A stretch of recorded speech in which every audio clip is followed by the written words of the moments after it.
On 24 April 2025, Iran-backed Houthi rebels launched their largest single unmanned aircraft barrage of the year, 18 Shahed-type attack drones, hoping to ambush commercial shipping near Yemen's Bab el-Mandeb choke point.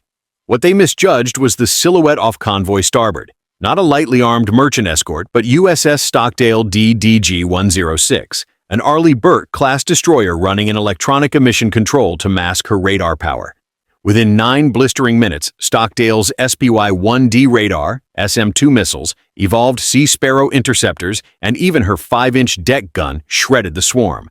Hours later, US and UK aircraft hammered the shoreside drone factories that planned the attack.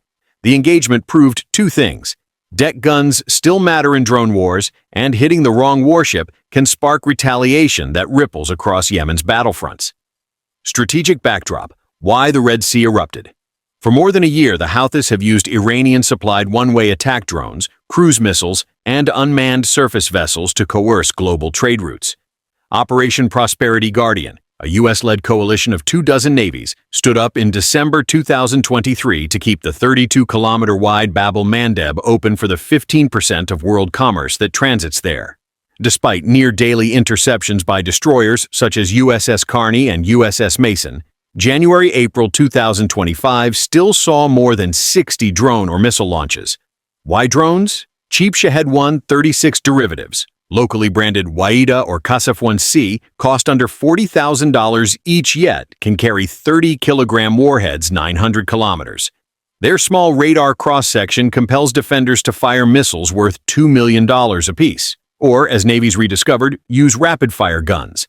USS Stockdale DDG-106, an Arleigh Burke Flight 2EA destroyer with the Aegis Baseline 9 combat system, SPY-1DV radar, and 96 vertical launch cells. Armament on 24 April, 40 SM-2, Block 3A SAMS, 32 Evolved Sea Sparrow missiles ESSM, 1 Phalanx CIWS, and the Mk-45 Mod 4 5-inch 62 caliber gun. Mission profile: Stockdale was escorting a 5-ship eastbound convoy, 2 LNG carriers, 1 container vessel, 1 vehicle carrier, and a French frigate through International Recommended Transit Corridor, IRTC Delta.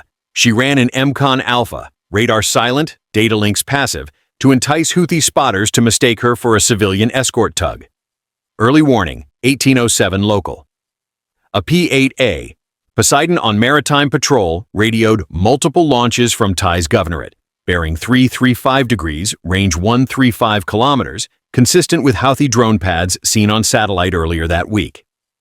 5 minutes later, Stockdale's electronic support array sniffed data link pulses typical of Shahed guidance packs, prompting the captain to exit MCON and spin up SPY-1D tracking beams.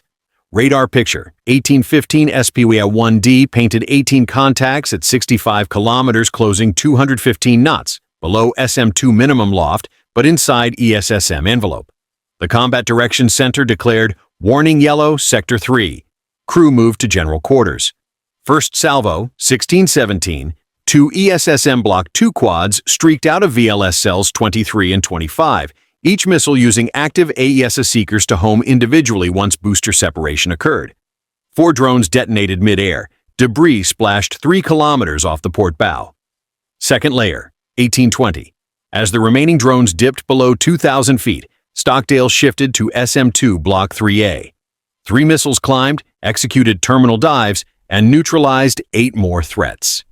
Debris clouds drifted downrange, but 6 stragglers pressed on at wave-top height, popping up only sporadically. Too late for radar cueing, but perfect for optical guns. Deck gun duel, 1623 to 1626, Lieutenant Lena Rodriguez, battery officer, slewed the Mark 45 5-inch gun to bearing 098 degrees using EO/IRMK20MOD1 video feed. 9 rounds of VT-fused HE procs cut down 4 drones in quick succession, validating what commanders later called the $8,000 solution to a $40,000 threat.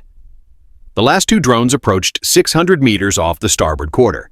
Phalanx CIWS engaged, spitting 20mm depleted uranium rounds at 4,500 revolutions per minute.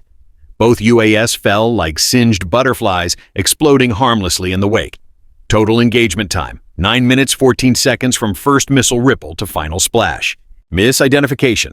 HOUTHIS likely believed Stockdale was a low-signature escort because her Spiele 1 emissions were nil until 80 seconds before first intercept. Iranian advisors had urged limiting drone seekers to home on jam to defeat Aegis radars. With no MCON breach, drones defaulted to pre-programmed GPS, aiming for the largest radar bright merchant, a Maersk LNG carrier, only to find a warship's SM-2 umbrella blocking the route. Tactical layered defense.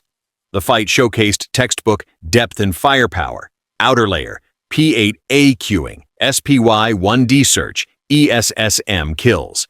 Mid-layer, SM-2 high-altitude dives.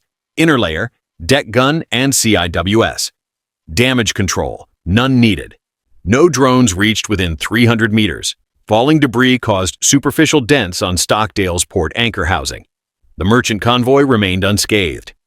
Operation Rough Rider. Strikes, 2:45 a.m. 25th April. CENTCOM and UK's Permanent Joint HQ launched Operation Rough Rider, a three-wave precision raid on drone factories near Wadi Abdiya. 4 FA-18Fs from Carrier Air Wing, 14 dropped AGM-15, 4 CJSOW glide weapons.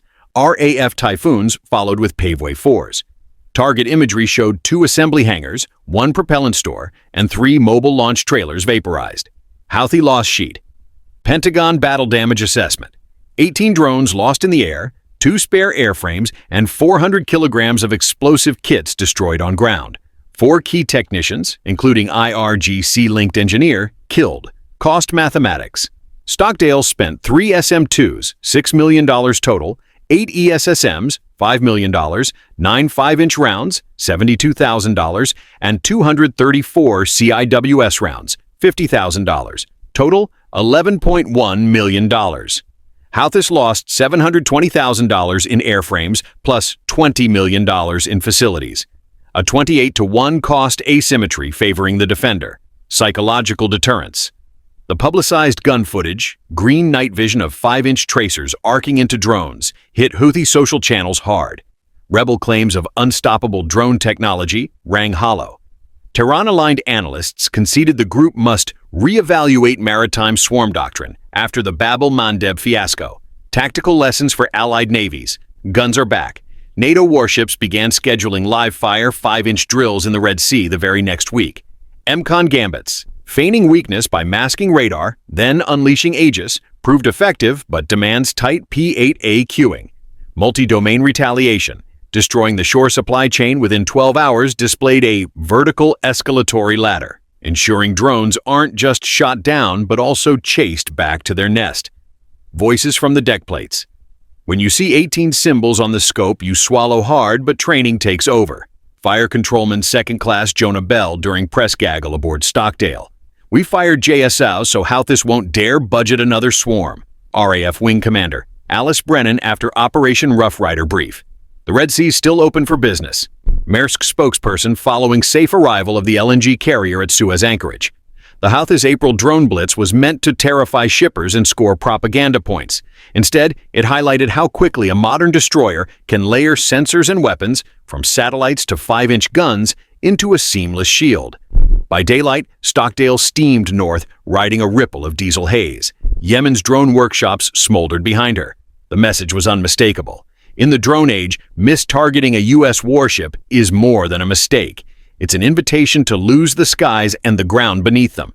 Like this breakdown of modern naval combat? Smash that subscribe button for weekly deep dive stories. And hit the bell so you never miss how today's battles rewrite tomorrow's tactics.